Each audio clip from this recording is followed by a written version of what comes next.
Bienvenidos al podcast de FinTech Chile. Hoy día me acompaña Alfonso Mayra, de la empresa nacional y sueca, entre nacional y sueca, Floyd, que es una empresa de Open Banking, una de las empresas más conocidas a nivel nacional en temas de banca abierta.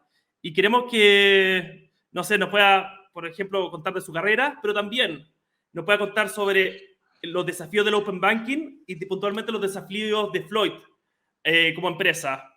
Floyd ha estado creciendo de manera muy rápida en los últimos años y también queremos que ahí, si Alfonso nos puede contar un poco sobre hacia dónde va, cómo se está integrando con otras empresas, qué es un poco el Open Banking, para que todos podamos aprender y también ir entrenándonos un poco en el mundo de las fintechs.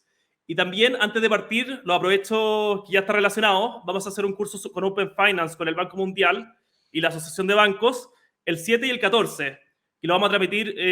Se pueden inscribir en un link ahí en FinTech Chile, donde pueden registrarse en Eventbrite para poder ver el evento. Y ahí vamos a explicar los principios básicos de lo que es Open Data, Open Finance y Open Banking, con profesores de primer nivel.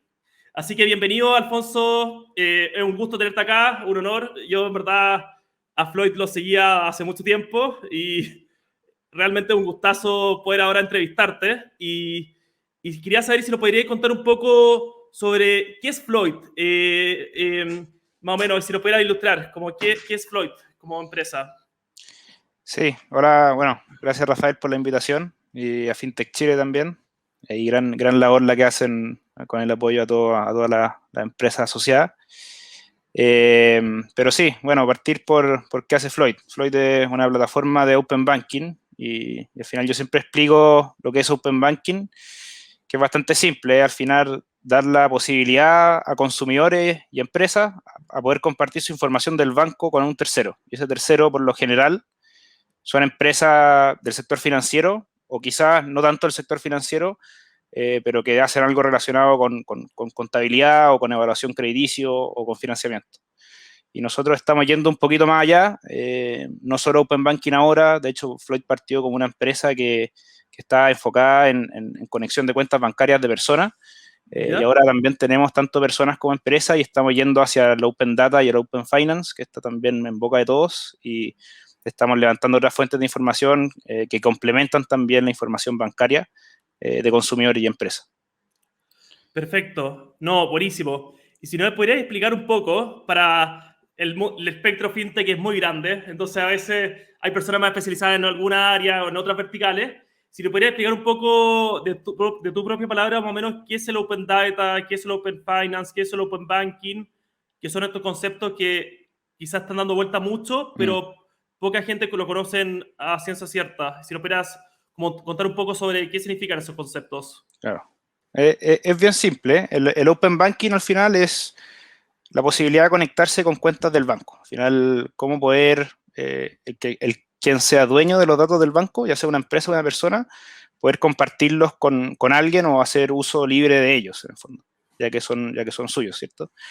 Y después ya la siguiente como categoría, en el fondo, va saliendo un poco de los bancos y se le hace llamar Open Finance, que al final son otras fuentes de información de la parte o del sector financiero que no necesariamente son el banco. Como para dar un ejemplo, quizás una fuente como esta podría ser el Servicio de Impuesto Interno.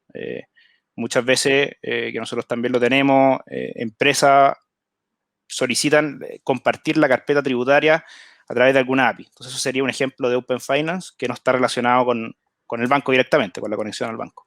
Y después Open Data en el fondo va un poquito más allá, y ahí pueden ser datos abiertos en el fondo. Son datos puede ser del mismo consumidor o datos de mercado, datos de inteligencia, como por ejemplo de velocidades de venta del sector inmobiliario, o pueden ser datos de dónde están los grifos para apagar incendios, por ejemplo, en la ciudad, o una conexión con el registro civil, por ejemplo.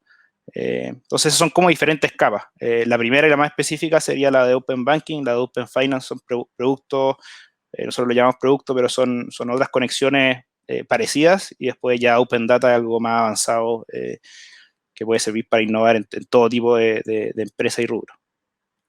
No, excelente. Y también, no sé si nos podrías explicar al final ¿Quién es dueño del dato? Por ejemplo, el dato del banco. ¿Es el banco? ¿Es la persona?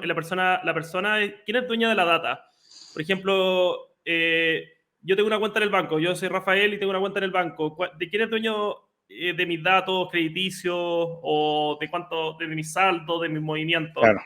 Tú, Rafael, como dueño de la cuenta, tú eres el dueño ¿Ya? de la cuenta. Al final, quién es el dueño de los datos es la persona que sacó la cuenta en el banco o la persona que tiene sus datos en alguna parte. Por ejemplo, si uno tiene una app de inversión, por ejemplo, que no necesariamente es del banco, uno es el dueño de la información suya que hay dentro de ese lugar. Y así lo dice también la legislación chilena. Entonces, los datos del banco son de los consumidores. Y cuando un consumidor decide o quiere, bajo autorización expresa, compartir esos datos con alguien, ¿Ya? eh, el banco tiene que dar en el fondo la posibilidad de que eso se haga posible. Es tan fácil o tan básico como si uno va o da un poder simple a un abogado o a ¿Ya? alguien para que vaya al banco y pida sus cartolas bancarias impresas, se las van a pasar. Esto es lo mismo, exactamente lo mismo, solamente que de forma digital. Entonces, quien es dueño es la persona. Puede compartir sus datos, sí, a través de proveedores como nosotros, y eso, ahí ya entra el proveedor a que tiene que ser bien consecuente de cómo se hace esto, y con eso se opera bajo dos leyes en el fondo que entran en el juego, que una es la ley de protección de datos y la otra es la ley de protección al consumidor. La ley de protección al consumidor dice que los datos son del consumidor, y la ley de protección de datos dice que si alguien va en el fondo a transferir estos datos, yo como proveedor tengo que estar de acuerdo a la ley que protege al consumidor. Y obviamente también estamos súper fuerte ahí metido. No, excelente. Oye, Alfonso, mira, buenísima ahí la explicación. Yo siempre, bueno, a los invitados del podcast les pido que expliquen un poco sobre su vertical de negocio. Así que tremenda masterclass en 5 minutos que no hay mandado acá del tema. Y acá, bueno, me gustaría también conocerte a ti, Alfonso, y también a la audiencia. Como qué estudiaste, cómo partió un Alfonso que salió del colegio y entró como a la universidad a estudiar ingeniería comercial a estar de co-founder y de CEO de Floyd, que es una de las empresas de Open Banking ya más conocidas en el país y también en la región. Sí, ¿Cómo fue el bueno, viaje? ¿Cómo ha sido el viaje? sí, una serie de eventos afortunados, por así decirlo. No sé, la vida de ahí te va poniendo cosas en el camino. Pero claro, yo estudié comercial en la UAI, la Adolfo Ibáñez. Salí, mi primer trabajo fue en Siemens, que es una empresa de tecnología alemana, específicamente en el área de difusión y transmisión de energía. No tiene mucho que ver con el área fintech, pero sí una empresa grande que puede ser una muy buena escuela. Y ahí estuve en el área de estrategia, y ahí precisamente conocí a quien me presentó el que hoy día es mi socio, que es John Grunstrom. Y como buena empresa ahí alemana, obviamente esta persona era alemana, que era amigo de John, que es sueco, que es actual también cofundador de Floyd, y entrenaban triatlones juntos, entonces por ahí nos conocimos.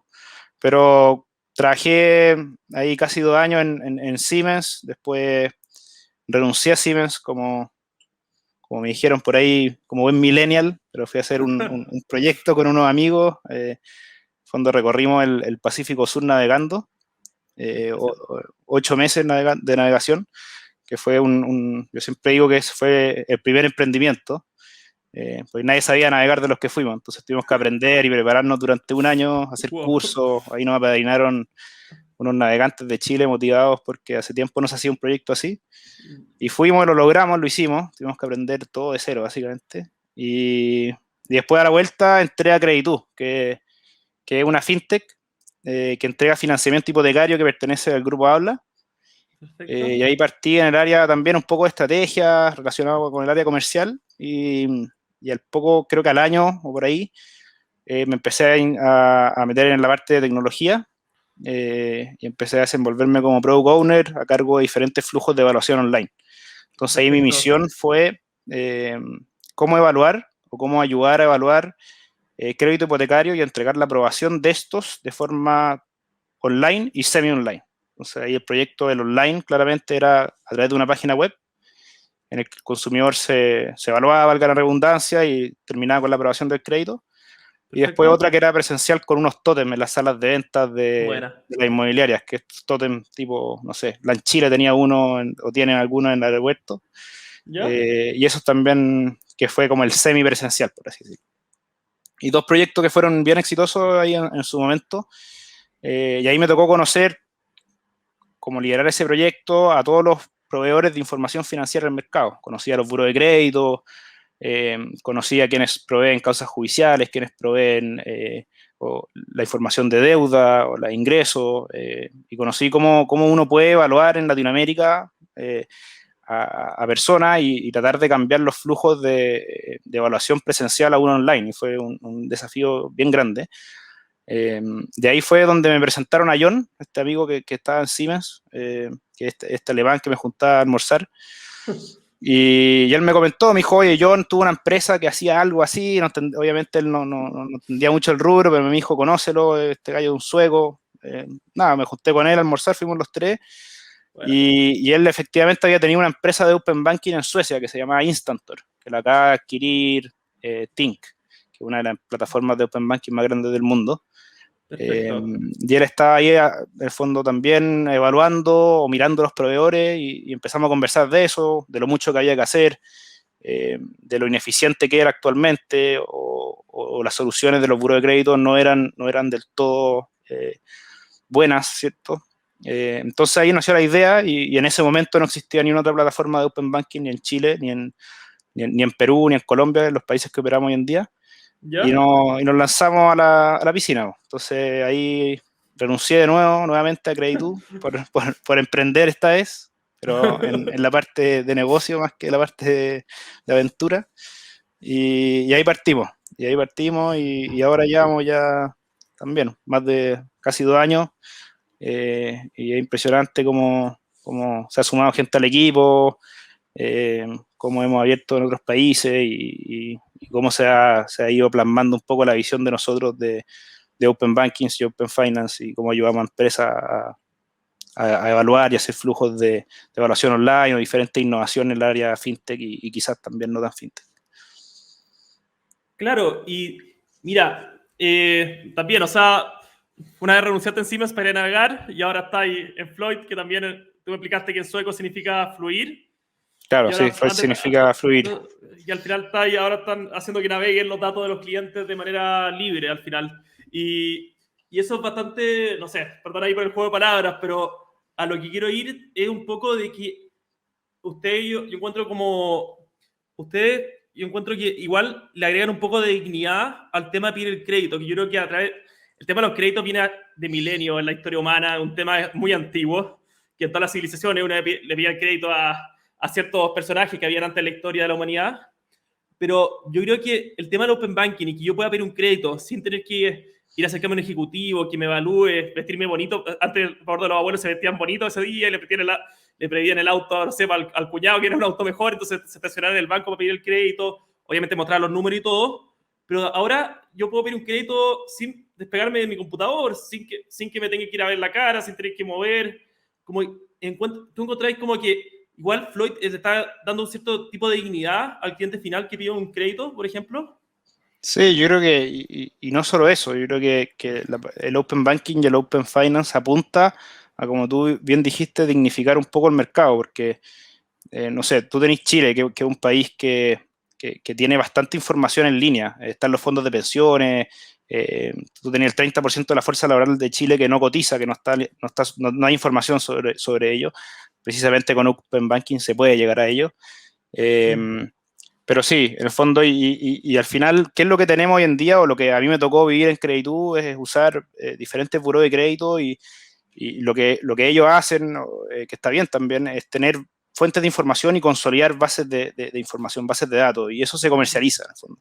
Perfecto. Tú en algún momento, uno aprueba en algún término de condición, obviamente, el uso de esto, pero lo lindo también del Open Banking es que el consumidor tiene que dar autorización expresa a esto, y tiene que muchas veces compartir una contraseña y aprobarlo, y se le informa también qué se va a hacer con la información, por qué, a quién se le va a entregar, por cuánto tiempo va a quedar esa información ahí. Entonces es algo también súper transparente, y que aparte es inclusivo, en el fondo, no solamente consulta fuentes de datos oficiales, o consolidadas como las del Buró de Crédito, sino que va más allá y empieza a innovar con billeteras virtuales, con con gig economy, con cuentas de banco desde la ruta hasta la corriente.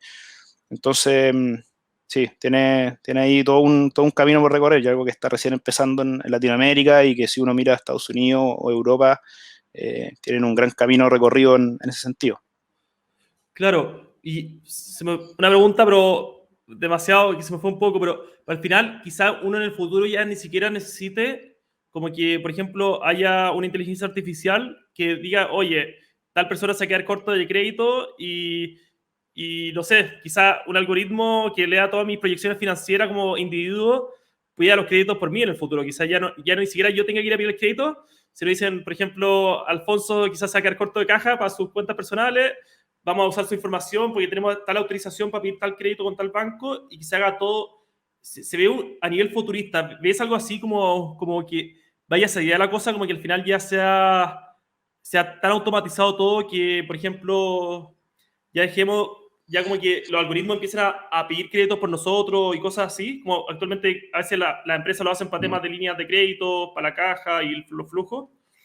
Será un poco como Black Mirror eso, Sí, pero, o sea, no, mira, yo creo que para parte de consumidores, el consumidor siempre va a solicitar un crédito. Yo creo que gran ¿ya? parte de la conversión que se da es cuando alguien llega con una actitud clara, o alguien que en verdad quiere pedirse un crédito. ¿Ya? Eh, entonces, no sé, yo creo que eso va a depender de las fintech que vayan saliendo. Al final lo que somos nosotros somos enablers, que se dice en inglés. Nosotros Perfecto. ponemos los fierros, las tuberías, para que diferentes fintech innoven. Hay algunas que hacen aplicaciones de ahorro para que la gente en el fondo aprenda a ahorrar. Hay otras que dan financiamiento, créditos de auto, créditos hipotecarios, créditos de consumo. Hay otras que son billeteras virtuales, por ejemplo. Hay bancos, cajas de compensación, cooperativas de ahorro. Y cada una de ellas tiene proyectos, y nosotros estamos viendo también muchos proyectos bien futurísticos, todavía nada ¿Ya? al nivel que contaste tú, Rafael, ¿Ya? pero sí, en el fondo. Y quizás, quién sabe, para parte de empresa podría ser, en el fondo, que cuando, no sé, cuando una empresa necesita liquidez, tú puedes activar, oye, si estoy a tal nivel de liquidez, consígueme financiamiento con un factoring, por ejemplo. Y eso, al final, una plataforma Open Banking como Floyd va a ser clave en la toma de decisión del sí y el no automatizada. Claro, no, eso es muy bueno. O sea, que se me fue muy a lo futurista, pero como para tener esa visión. Yo creo que es para ilustrar un poco Mm. que estamos al principio de una revolución que, si bien estamos, no voy a usar la alegoría del iceberg porque ya está como muy ocupada, pero al final estamos solo viendo un comienzo de una revolución que se viene en esta década muy fuerte, y el Open Finance y el Open Banking tienen un rol fundamental. Ahí es donde te quería preguntar, Alfonso. Yo creo que para la audiencia también es interesante. De hecho, somos la gente que está muy atraída por entrar a la industria fintech, trabajar en la industria fintech. Son muchas veces gente muy joven, que a veces, no sé, siguen en la U y están secos para las cripto y ven como el fintech como la puerta de entrada. Yo veo a mi hermano chico que todos sus hermanos, sus amigos de la U, y yo metí mi plata a la cuenta del banco, ahí con la que sacaba con la ayudantía y todo. Pero todos, cabros, todos están invirtiendo en blockchain, en cripto, y ven en todo en fintech como algo muy fundamental. Y yo creo que para todos esos jóvenes profesionales, para los profesionales del futuro, para los profesionales de ahora, ¿qué les recomendáis tú? O sea, como, y si quieren trabajar en fintech o quieren dedicarse a esta industria, como alguna recomendación para ellos. Em, a ver, yo creo que siempre es bueno empezar por una empresa un poco más grande. Yo creo que ahí o fue en verdad lo que me tocó a mí. Yo voy a hablar de mi experiencia, porque uno también ve fundadores que quizás salen incluso de la universidad directo y notablemente sacan financiamiento y parten. Pero por lo menos a mí me sirvió mucho hacer una escuela antes, ¿Ya? aprender de una empresa que está súper bien organizada, que lleva años en el fondo de experiencia o metodologías de trabajo, para ordenarse un poco, y después para entrar al área en el mundo fintech. Yo entré a una fintech, en el fondo, a trabajar en una parte del área comercial con estrategia, y dentro de esa misma empresa yo creo que las empresas fintech también dan mucha oportunidad y mucha movilidad a aprender, que es lo mismo que nosotros hacemos aquí dentro de Floyd. Entonces uno dentro ya de una fintech, o ya estando adentro, puede empezar a aprender sobre lo que le gusta, sobre el puesto donde uno se imagina quizás en el futuro, y ahí yo creo que ya es solamente avanzar.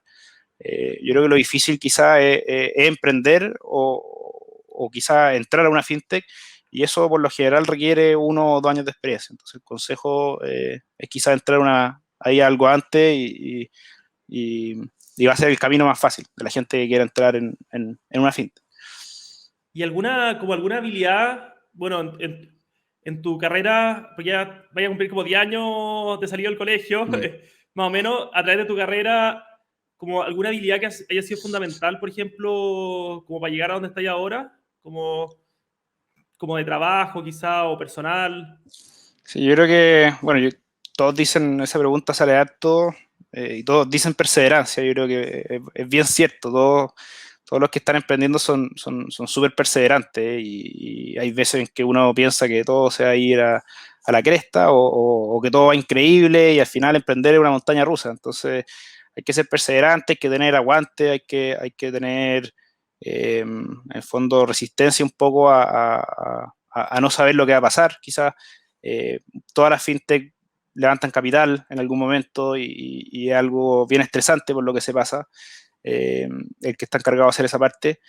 Entonces hay que tener, claro, hay que tener aguante, y te tiene que gustar lo que uno hace, porque al final la única forma de también un poco de aguantar ese estrés quizás, es porque a uno le gusta también. Entonces es un perfil, yo creo, de persona.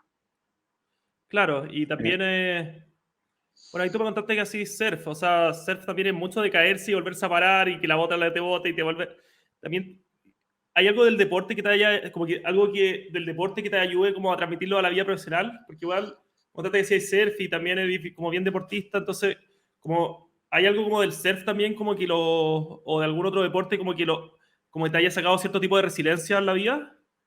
Sí, o sea, yo creo que todo, bueno, hartos tipos de deporte, corrí una maratón también, yo hacía triatlones. Yo creo que todo deporte que te haga entrenar de alguna forma, cualquiera sea, desde karate hasta danza o no tengo idea, ¿Ya? te da metodología y te da persistencia y querer hacer algo en el futuro, que probablemente cuando uno parte lo va a hacer pésimo, y quizás en 5 años más o en 4 años más va a ser muy bueno en eso.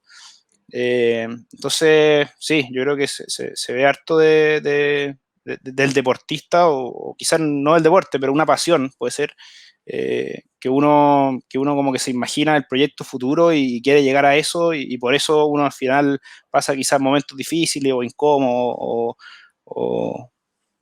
sí, pero sí, yo creo que una buena analogía No, estaba la del bien. deporte. Sí. Sí, perdón. A ver si mira, Está y también inspirado un hoy poco. día, Rafael. Sí, No parece. como a mí, que se me olvidan la Las idea, líneas. las No, líneas. Sí.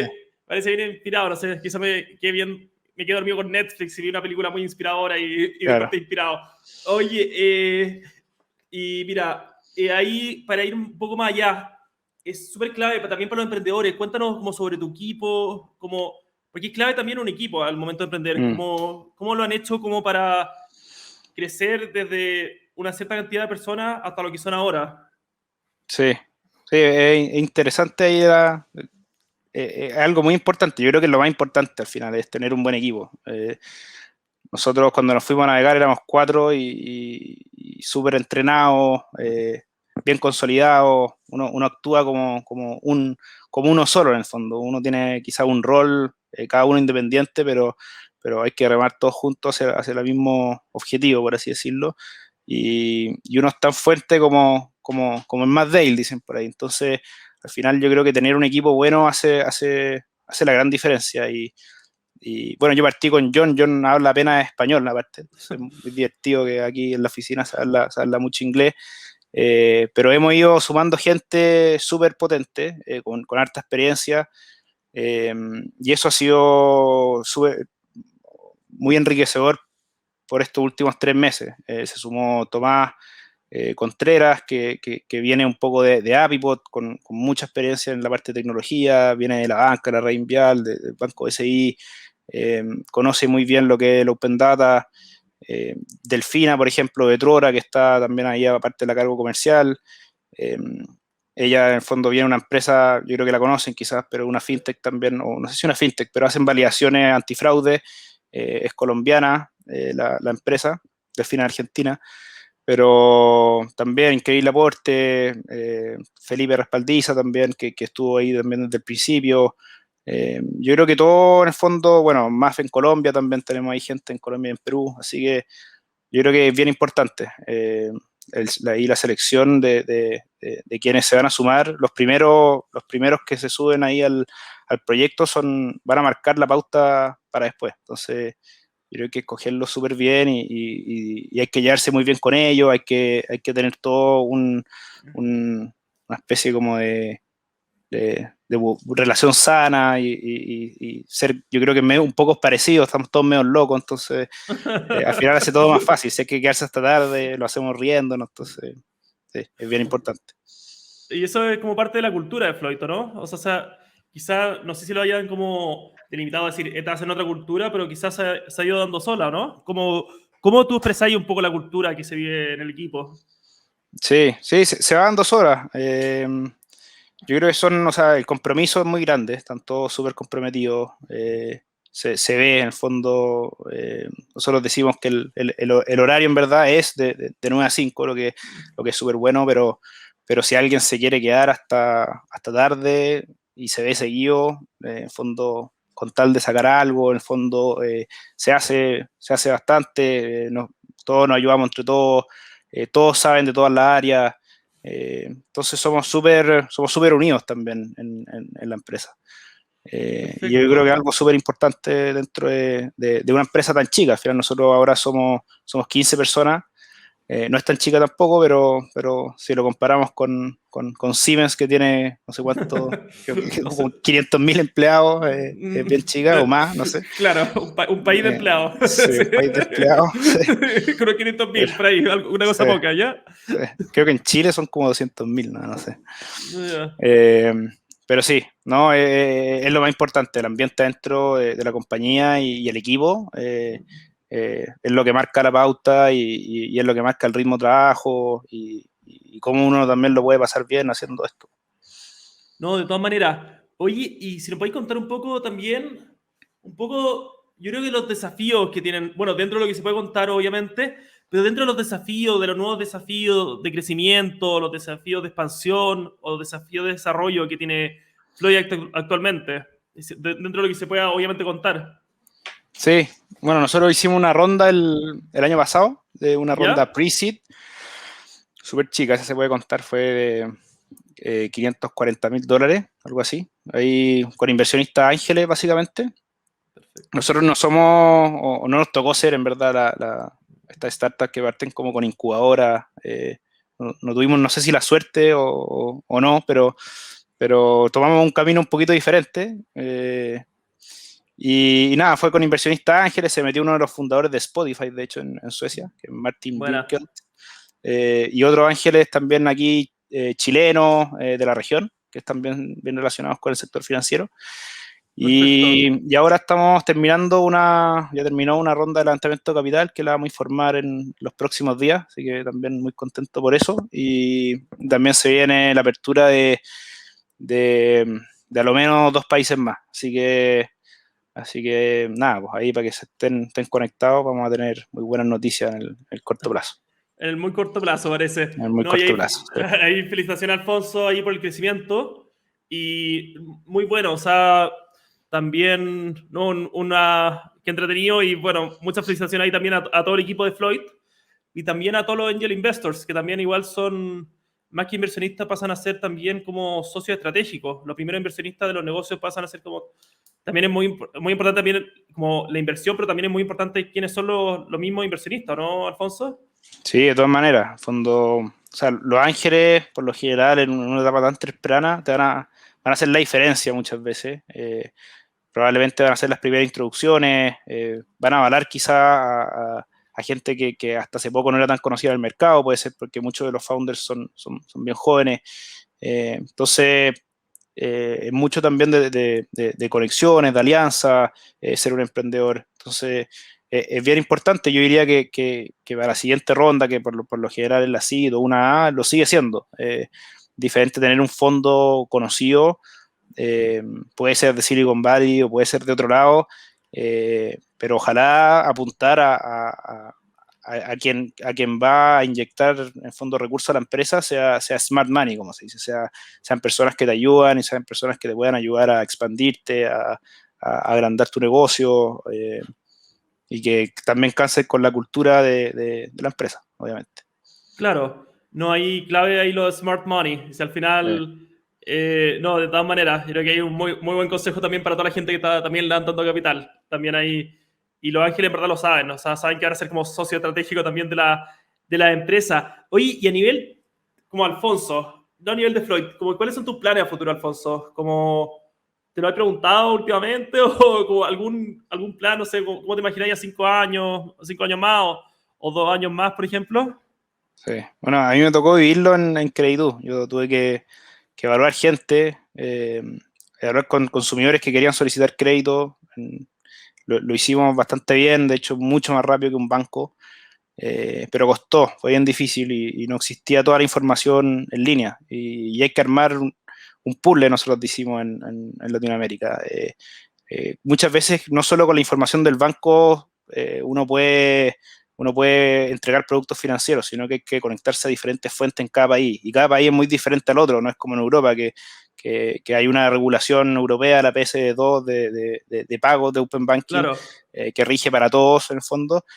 Acá hay que meterse a la selva con machete en cada uno de los lugares y saber cómo armar estas cañerías en el fondo, que son de bambú algunas veces, de repente son de titanio, pero nada, la misión aquí es llevarlo a todos los países y poder entregar productos financieros o que la gente tenga acceso, en todos lados de Latinoamérica. Dice el proyecto de Floyd y de aquí a 5 años más vamos a seguir haciendo lo mismo y ojalá tengamos este mismo podcast y voy a decirte que en vez de 3 países estamos en 50. Así que esa No, es la hay, idea. hay, hay invitadísimos a seguir viniendo. Si la idea es que nos vamos a ir juntando a hacer el podcast por más tiempo y buenísimo también. Porque acá en Chile, bueno, hay países de la región que todavía están quizás están bancarizados, pero están súper subbancarizados.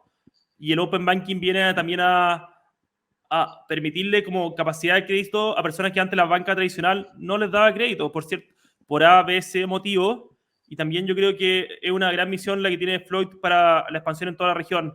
Y, y un poco también, y si te voy a preguntar, es como, eh, a ver, ya tienen Floyd, y también un poco sobre el tema de cómo ha sido el tema de la legislación en Chile. O sea, si podemos hablar un poquito del tema quizás del proyecto de ley de FinTech que ahora está en el Congreso, o temas de la ley de protección de datos. ¿Cuál es como tu opinión respecto a la regulación Mm. acá en el país? Mira, yo creo que el ingreso del proyecto de ley FinTech es algo bien positivo, una iniciativa, que yo creo que la necesitamos harto. El rubro la pide a gritos, básicamente. Y vamos un poco atrasados respecto a México y a Brasil. A otros países les queda también un gran camino por recorrer, como Perú, por ejemplo. Colombia van un poco parecidos. Eh, pero nada, en el fondo yo creo que hay que ser cuidadoso a veces con este tipo de proyectos. Hay que hacerlos bien hechos, por ahí. Y también ahí agradezco también un poco la misión de FinTech Chile en eso, en el fondo. Por ejemplo, en, en España hubo casos de que al ingresarse una ley FinTech, por decir, eh, imagínate, se ingresa a la ley FinTech y se prohíbe el web scraping. Y Uf, la ley FinTech solamente permitiera observar 20 transacciones en el pasado en vez de 12 meses. O sea, no, no, locura. mueren todas las empresas FinTech.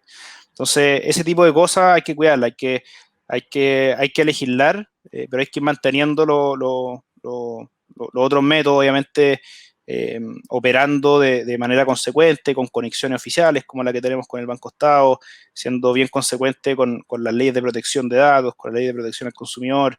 eh, entonces eso, yo creo que hay que estar ahí, vigilante, con esperanza, ojalá que salga bastante rápido, O sea, pero por lo menos se ve que Chile es un muy buen país para hacer una fintech, donde el ecosistema colabora mucho entre todos y en el fondo el acceso a información, es bastante bueno y hay mucho que hacer y yo creo que de aquí van a salir grandes, de Chile van a salir grandes fintechs que van a ir a recorrer todo el continente entregando su visión y sus productos financieros. No, excelente. Pucha, no, y de todas maneras, también el llamado a todos los chilenos también. Somos un país de 18 millones de habitantes, pero ya como chilenos estamos exportando mucha fintech, así que también no solo piensen en el mercado nacional, sino también piensen en el mercado regional. Y también a nivel regional también se está haciendo un esfuerzo para que las regulaciones sean un poco parecidas para lo mismo. O sea, que al final fintechs de otros países se pueden venir a Chile, de otra región, de la región se pueden venir a Chile, o las de Chile se pueden expandir a la región. Y eso, bueno, ideal que fuera como Europa con un PS2, pero al final, bueno, o sea, se está tratando de eso, pero al final es el llamado. O sea, el llamado es también considerar el modelo de negocio, yo creo también como un potencial cliente, gente de otros países de la región. Llama Obvio. eso. ¿Y algún Sí, desafío? tenía ahí, recuperé el hilo que se me fue hace un rato. Dale, dale. Lo que está cambiando, ahí como estábamos hablando de evaluación crediticia, es que durante los últimos 10 años el mercado evaluado en base a información negativa, en base a si una persona tiene o no una deuda, tiene o no un DICOM, gana tanto o no gana tanto, se puede conseguir alguien que pueda ser su codeudor, por ejemplo, que gane sobre un monto en específico. Y lo que trae el Open Banking y Open Data es evaluación en base a información positiva. Es cómo esta persona gasta durante el mes. Quizás alguien que trabaja como un trabajador independiente, que no gana su sueldo en el fondo un monto en específico que le llega a fin de mes, sino que gana toda la semana, puede ser Claro. igual de bueno a alguien que un empleado dependiente. Entonces abre esa cantidad de posibilidades a gente que de verdad necesita productos financieros y bancarización que antes no existía. Entonces eso es bien potente. Yo creo que eso es también el atractivo un poco del Open Banking y también lo positivo de que se empieza a legislar en base a eso, que al final solamente suma y hace el ecosistema algo más competitivo y el beneficio va directamente al consumidor final. No, y es mejor también para todas las personas de la sociedad y también las pymes y pequeñas y medianas empresas. No, buenísimo. Estamos llegando un poco al tiempo, Alfonso. Me contaste que tienes otra entrevista en curso. Alfonso, parece que no lo hemos soltado acá los podcasters y los periodistas. Así que, mira, Alfonso, bueno, te parto dando las gracias por haber participado acá del capítulo del podcast. Un honor y también que nos hayas contado un poco de la historia de Floyd, de dónde están, hacia dónde van. Y en verdad, muchas gracias por haber participado y también haber dado un gran mensaje sobre el Open Banking. Así que muchas gracias también por participar y obviamente a toda la audiencia los seguimos invitando a que escuchen y sigan escuchando en Spotify y Google Podcast el podcast de FinTech Chile. Así que muchas gracias, Alfonso. No, gracias a ti, Rafael. Muy bueno ahí la iniciativa y un gusto estar aquí. Un honor también compartiendo la visión de Floyd con todos ustedes. Así que Ya, muchas gracias. gracias.